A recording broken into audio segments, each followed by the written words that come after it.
Salut à tous, je m'appelle Terre Fertile, bienvenue sur ma chaîne YouTube. Je suis vraiment contente de pouvoir faire cette vidéo avec vous aujourd'hui, puisque nous allons parler concernant une parabole qui se trouve dans la Bible.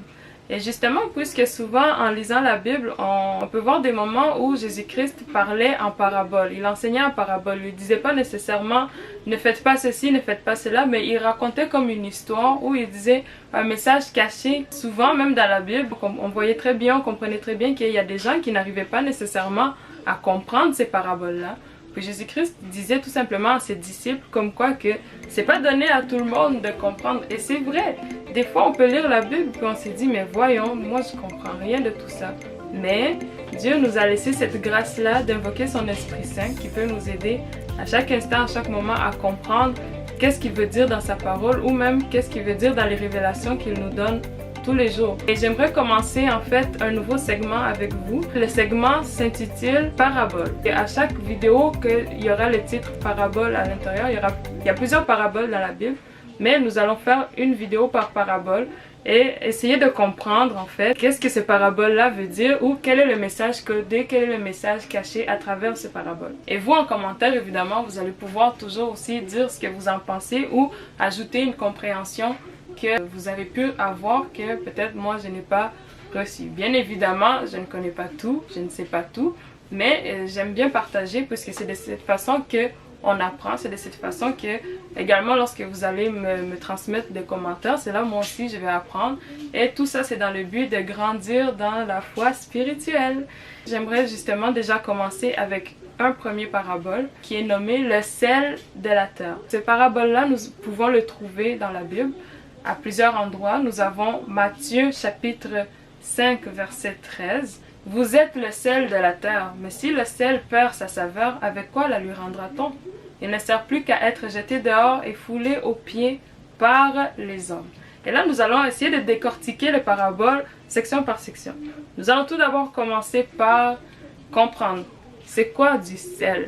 Ok, j'avoue que ma question est un peu facile. Nous connaissons le sel parce que quand on mange, on met du sel on saupoudre du sel dans nos recettes, on saupoudre du sel dans nos assiettes et puis voilà. Et ça fait que la nourriture a un bon goût. Dans les années avant, si nous retournons dans nos cours d'histoire, lorsque les gens voulaient conserver, mettons, le poisson qu'ils avaient été pêchés, ils mettaient ça dans du sel.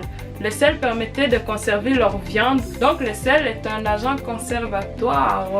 Le sel permet la conservation des aliments. Le sel peut donc préserver, purifier, ajouter du goût et de l'intérêt. Le sel a une très grande valeur marchande.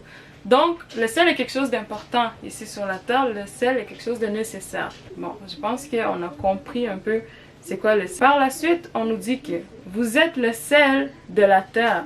Donc, si nous voyons comment est-ce que le sel est nécessaire, il faut comprendre alors que nous sommes ici sur la terre pour un but. Il y a quelque chose, une mission que nous devons accomplir. Dieu fait en sorte que nous venons sur la terre ici pour un but certain. Notre but est de conserver ce qui est important, conserver ce qui est nécessaire, conserver ces âmes-là afin qu'elles ne soient pas perdues. Étant donné que le sel a une grande valeur marchande, sachant que nous aussi nous avons une grande valeur devant Dieu. Nous sommes un sel important, nécessaire à l'œuvre de Dieu. Et par la suite, si nous continuons à lire, ça dit « Mais si le sel perd sa saveur, avec quoi la lui rendra-t-on » Évidemment, le sel qui est vraiment pur, il n'est pas supposé perdre sa saveur. Le sel perd sa saveur seulement une fois qu'il est mélangé, soit dans de l'eau dilué avec toutes sortes d'autres ingrédients. C'est ça qui fait en sorte que le sel perd sa saveur. Mais en tant que tel, le sel demeure le sel. Mais si, mettons, tu mets un grain de sel dans beaucoup trop d'eau, c'est sûr qu'à un moment donné, ce sel-là perd sa saveur. C'est de même qu'il faut comprendre que nous aussi, lorsque nous sommes dans un état pur, c'est là où nous n'allons pas perdre notre valeur. Ce que je veux dire par là, c'est que si nous demeurons dans un état pur, comme le sel, nous avons ce goût-là, nous avons cette saveur-là. Mais une fois que nous nous mélangeons, et là quand on dit, nous, évidemment, nous n'allons pas nous mélanger dans de l'eau. C'est vraiment une métaphore, c'est vraiment une parabole. Si le sel, une fois qu'il est mélangé avec d'autres ingrédients, séparément à nous aussi, nous devons éviter de nous mélanger avec toutes les choses qui peuvent nous faire perdre notre saveur, notre valeur. Et ces choses-là dont nous parlons tout simplement, c'est le péché, c'est les mensonges, puisque une personne qui est honnête a de la valeur. Et là, on peut parler même d'une réputation d'une personne. Une personne qui a une réputation de toujours être gentille envers les autres, de toujours être serviable, a une valeur. Pourquoi? Cette personne-là a une bonne saveur parce que les gens se disent « Ah, cette personne-là est bien ». Mais une fois qu'on se mélange avec toutes sortes de comportements qui sont malhonnêtes, des comportements de vol, d'insultes, de se bagarrer avec tout le monde, nous perdons tranquillement notre saveur en allant se mélanger dans toutes sortes de comportements, d'ingrédients qui ne nous permettent pas de garder notre bonne saveur.